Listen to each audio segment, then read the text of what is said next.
Bienvenidos, hijos del fuego eterno, al lugar donde la verdad y la magia se encuentran. Salve, buscadores del sol negro, preparaos para adentrarnos en un nuevo misterio. El rostro verde. Comencemos.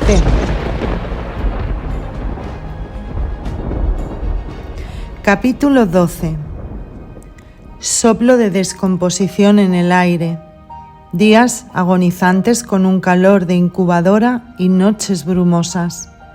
La hierba de los prados cubierta al amanecer de telas de araña, como manchas blanquecinas de moho. Entre los terrones marrón violeta, charcos de agua fría y oscura que han dejado de crecer en el sol. Flores de color paja que carecen de fuerzas para erguir las cabezas hacia el cielo transparente. Titubeantes mariposas de alas rotas, descoloridas.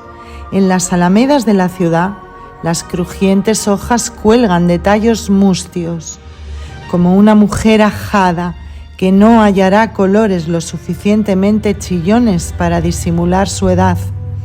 La naturaleza comenzaba a acicalarse como una mujer ajada que no hallará colores lo suficientemente chillones para disimular su edad. La naturaleza comenzaba a acicalarse con los multicolores afeites del otoño. Hacía tiempo que el nombre de Eva Van Driessen había sido olvidado en Ámsterdam. El barón Feil la dio por muerta y Sephardi se vistió de luto. Únicamente en el corazón de Hauberrisser su imagen no podía morir. Sin embargo, no hablaba de ella cuando venían a verlo sus amigos o el viejo Swammerdam. Se había vuelto taciturno y reservado, solo conversaba con ellos sobre cosas indiferentes. No quería mostrar con sus palabras que se había refugiado en la secreta esperanza de volver a ver a Eva, una esperanza que crecía de día en día, pero que temía expresar como si al mencionarla destruyera una frágil redecilla. Solo delante de Swammerdam dejaba entrever su estado de ánimo, sin expresarlo con palabras.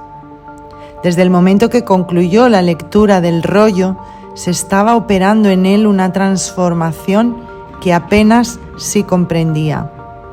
Al principio practicaba el ejercicio de la inmovilidad cada vez que se le ocurría.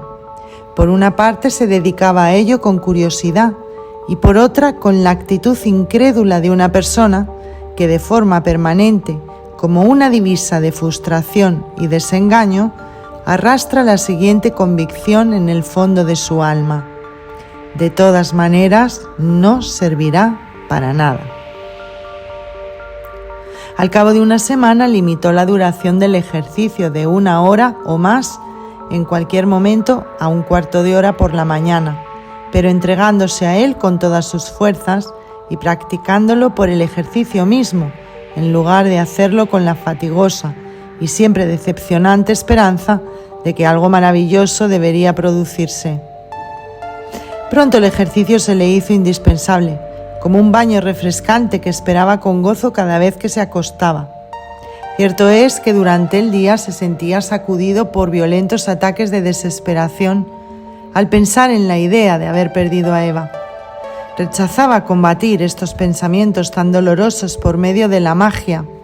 Habría sido como una huida frente al recuerdo abrasador de Eva, una actitud egoísta, insensible, un autoengaño. Pero a pesar de todo, un día que el sufrimiento se le hizo tan insoportable que solo el suicidio aparecía como posible solución, lo intentó.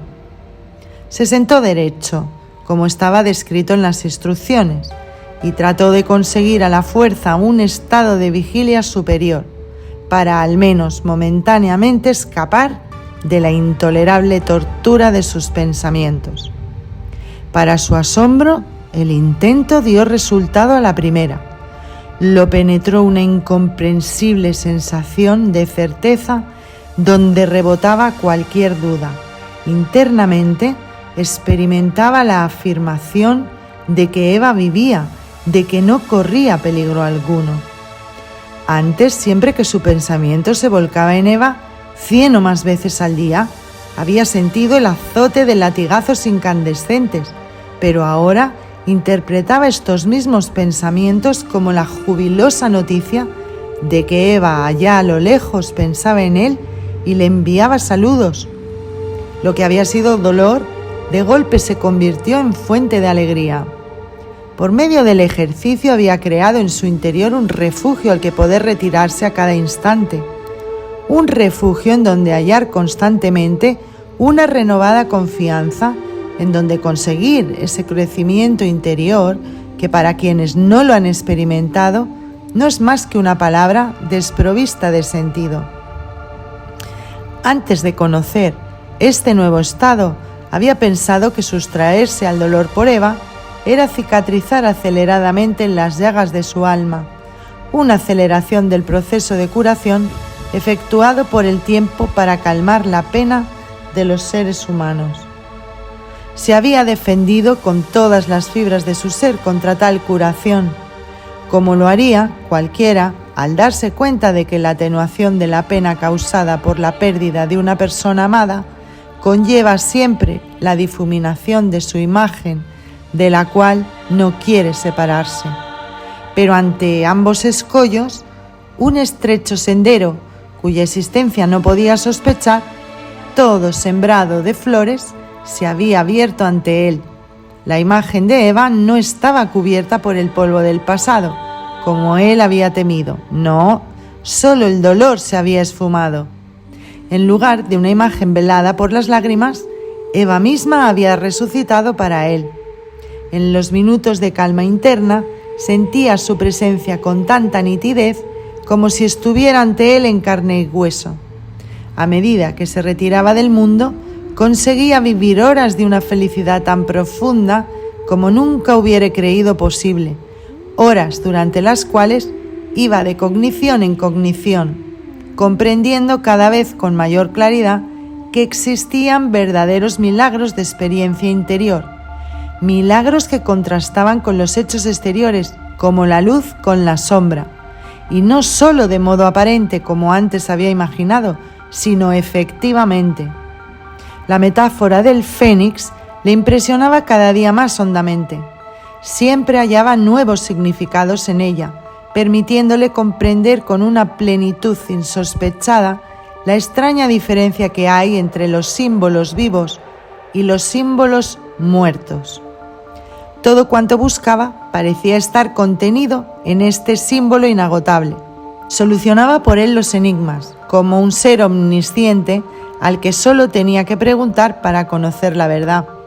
Mientras luchaba por dominar los pensamientos, se había dado cuenta de que a veces, después de lograrlo y de creer saber exactamente de qué manera lo había logrado, al día siguiente no podía encontrar ni la menor traza de este conocimiento en su memoria. Estaba tan borrado de su cerebro y aparentemente tenía que partir de cero para descubrir de nuevo el método. El sueño de mi cuerpo me robó los frutos que había cosechado, se solía decir en tales casos. Para evitarlo decidió mantenerse despierto todo el tiempo que pudiera. Pero una mañana lo iluminó la idea de que la extraña desaparición de todo recuerdo no era más que el fenómeno de las ascuas que se consumen, de las cuales el fénix debía renacer sin cesar, rejuvenecido.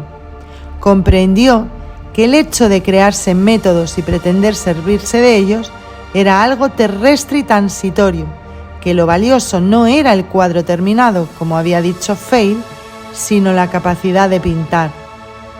Tras entender esto, la lucha por el dominio de sus pensamientos había pasado de ser un combate agotador a ser un continuo placer.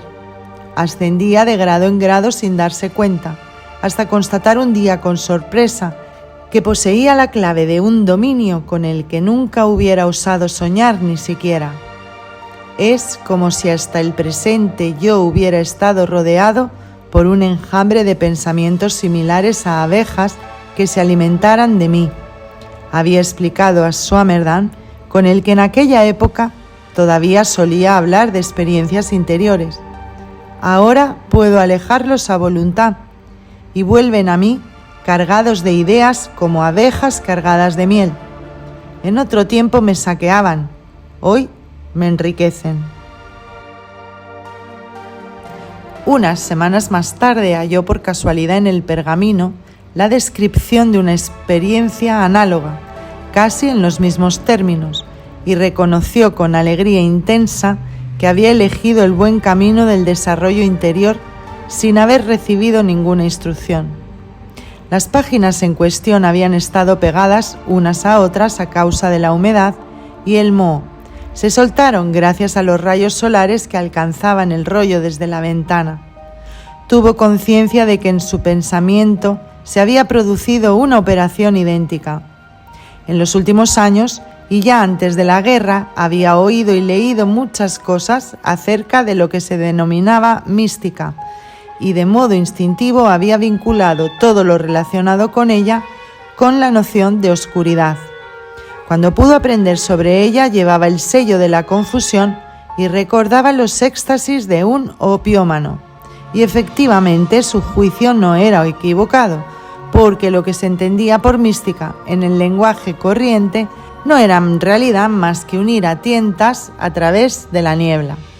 Ahora podía percatarse de la existencia de un auténtico estado místico, difícil de descubrir y aún más difícil de conquistar, un estado que no solo quedaba por debajo de la realidad de las experiencias cotidianas, sino que la sobrepasaba con creces en vivacidad y vigor. No quedaba ya nada del entusiasmo de los místicos en éxtasis, ningún aullido de libertad en vista de una redención egoísta que, para realzar su brillo, necesita el sangriento espectáculo de los condenados a las penas eternas del infierno. También se había desvanecido, como una pesadilla, la ruidosa satisfacción de esa masa bestial que se cree de lleno en la realidad mientras digiere. Tras apagar la luz, Hauberrisser se había sentado ante su mesa. Esperó en medio de la oscuridad. La noche se extendía como un paño colgado en la ventana, oscuro y pesado. Sentía la proximidad de Eva, pero no podía verla. Cuando cerraba los ojos flotaban colores como nubes bajo sus ojos, disolviéndose y reconcentrándose. Por la experiencia que había adquirido, sabía que esos colores constituían la materia con la cual podían crearse imágenes a voluntad, imágenes que en principio parecían rígidas e inertes, y que posteriormente, como animadas por una fuerza misteriosa, cobraban una vida autónoma, se transformaban en seres parecidos a él. Hacía pocos días que había conseguido por primera vez formar y animar de esa manera el rostro de Eva. Creyó hallarse en el buen camino que lo llevaría a reunirse con Eva espiritualmente. Pero entonces recordó el párrafo referente a las alucinaciones de las brujas y comprendió que era allí donde comenzaba el reino ilimitado de los fantasmas, en el que bastaba entrar para no poder salir nunca más. Sintió que cuando más se desarrollara en él la facultad de transformar en imágenes los deseos secretos de su alma, más peligro correría de extraviarse en un sendero que no permitía el retorno. Rememoró, con un sentimiento simultáneo de horror y de añoranza, los instantes durante los cuales había logrado evocar el fantasma de Eva, gris como una sombra al principio y vistiéndose de color y de vida después, hasta hallarse ante él con toda la nitidez de un ser de carne y hueso. Todavía sentía el frío glacial que se apoderó de su cuerpo cuando, impulsado por un instinto mágico, intentó involucrar a los demás sentidos, el oído y el tacto, en la visión. Desde entonces se sorprendía deseando resucitar la imagen ante sus ojos y siempre tenía que juntar todas sus fuerzas para resistir la tentación. La noche avanzaba, pero no podía decidirse a dormir. Constantemente lo cercaba el confuso presentimiento de que tenía que existir algún medio para que Eva viniera hacia él. pero no bajo una forma vampírica animada por el soplo de su propia alma, sino en carne y hueso. Emitió sus pensamientos para que retornaran a él cargados de nuevas inspiraciones acerca de la manera de lograr su propósito. Los progresos que había hecho en las últimas semanas le habían mostrado que este método, consistente en emitir preguntas y aguardar pacientemente la respuesta, esta lúcida alternancia entre un estado activo y otro pasivo, ni siquiera fracasaba cuando se trataba de descubrir cosas que no hubieran podido ser desveladas por medio de procesos lógicos de pensamiento.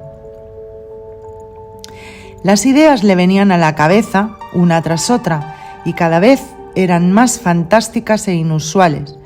Todas resultaron demasiado ligeras al pesarlas en la balanza de sus sentimientos. Una vez más fue la clave del estado de vigilia la que le ayudó a abrir la cerradura secreta.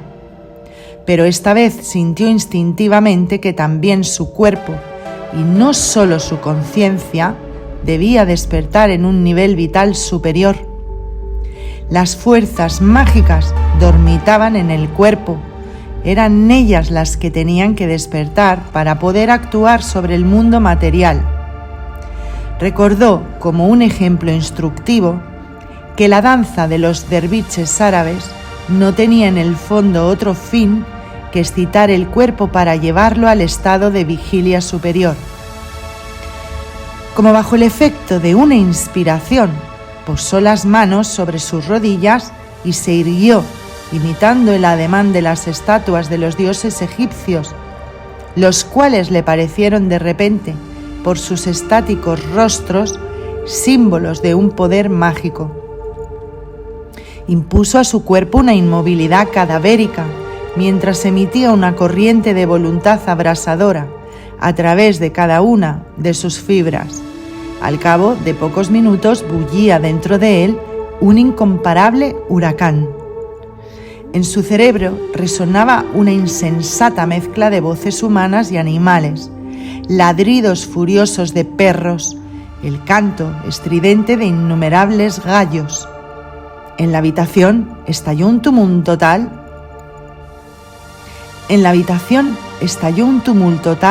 que parecía que la casa iba a explotar.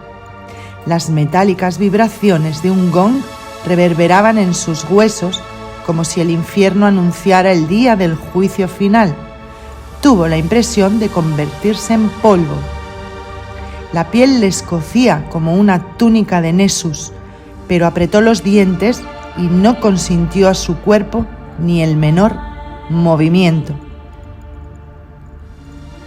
Entretanto llamaba a Eva sin cesar con cada uno de los latidos de su corazón.